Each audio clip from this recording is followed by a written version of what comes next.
ঐক্যমত্য কমিশন শেষ পর্যন্ত যখন বসে এবং তারা যখন গ্রুপ ছবি তোলে, ওটা দেখতে ভালো লাগে না, লজ্জা লাগে।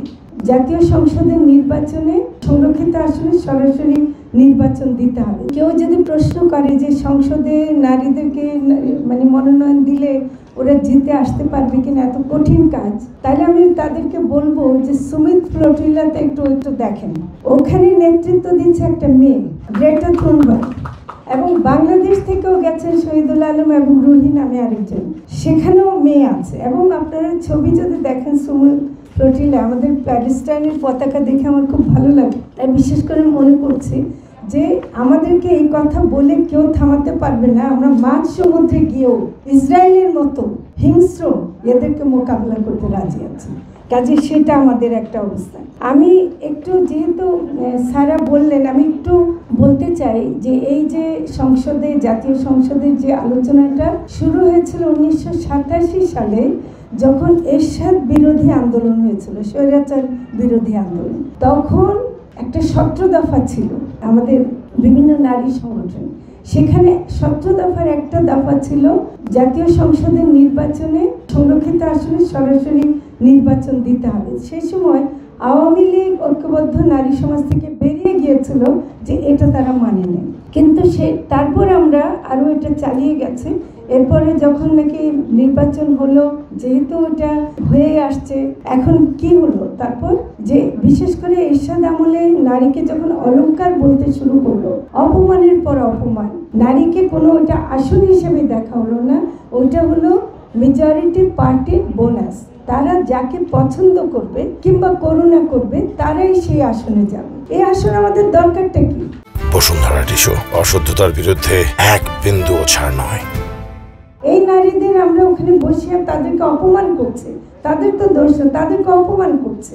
এই জন্য আমি মনে করি আমাদের রাজনৈতিক দলগুলোর মধ্যে যারা আছেন সেই নারী নেত্রীদেরকে আমি বলবো যে আপনারা এই অপমান নেবেন না।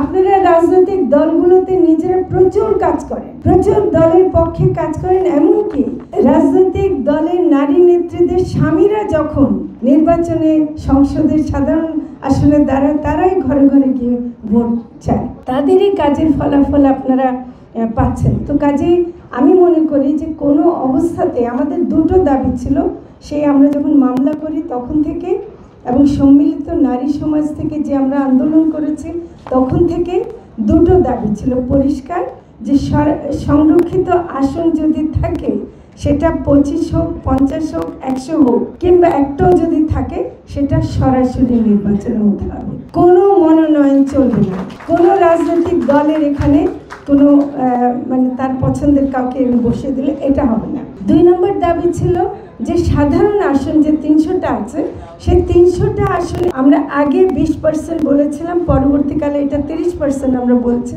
এখন এখানে যদি নারীদেরকে আমরা মনোনয়ন না দেই তাহলে ওই সংরক্ষিত আসন জীবনও শেষ হবে না। তো আমরা আসলে সংরক্ষিত ওই অর্থে চাই না, আমরা চাই যে সাধারণ আসনে নারীরা প্রায় 50% চলে আসবে। এখন যেটা খুব দুঃখজনক, আপনারা আমাদেরকে যে সমালোচনা করছেন মাথা পেতে নিচ্ছে, কারণ আসলে এই যে 5 আগস্টের পরে 2024 সালে আমরা যে ছাত্র জনতার যে অভ্যুত্থান পেয়েছি এবং নারীদের যে নেতৃত্ব পেয়েছি, তারপর যে নারীরা আমরা পাইনি আমাদের সাথে, আমরা এটার জন্য আমরা নিজেদেরকেও দায়ী করছি, কিন্তু সমালোচনাও মেনে নিচ্ছি।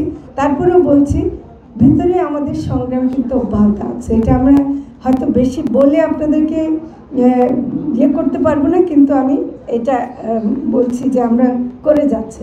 ঐক্যমত্য কমিশন শেষ পর্যন্ত যখন বসে, টেলিভিশনে যখন দেখি এবং তারা যখন গ্রুপ ছবি তোলে, ওটা দেখতে ভালো লাগে না, লজ্জা লাগে। ওখানে নারী খুঁজে পাওয়া, কোনো মতে যদি একজনকে পাওয়া যায়, এটা মানে ফেসবুকে যেভাবে লেখা হয় যে বলবেন না যে নারী নাই, আসলে এটা কিন্তু ওই খুঁজে খুঁজে একটা পাওয়া, এটাই কিন্তু খুবই লজ্জাজনক। এটা আসলে আমরা কোনো মতেই মেনে নিতে পারি না।